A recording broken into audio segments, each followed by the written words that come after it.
Kahit na naka-alerto sa paparating na Bagyong Ruby ay sinabi ng Department of Health na patuloy pa rin nilang tinututukan ang pagbabantay sa mga umuuwing overseas Filipino workers mula sa mga bansang apektado ng Ebola virus.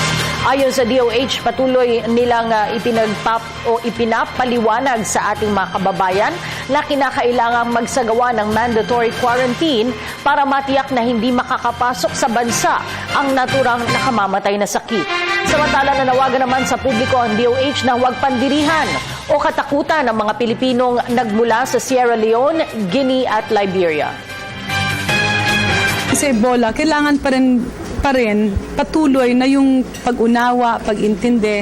At inuulit nga namin na yung sa Ebola, hindi siya nakakahawa kung walang sintomas ang pasyente. Ang importante lang, pagka nanggaling ka sa Guinea, Liberia, Sierra Leone, pagka nakaramdam ng lagnat, agad na matingnan.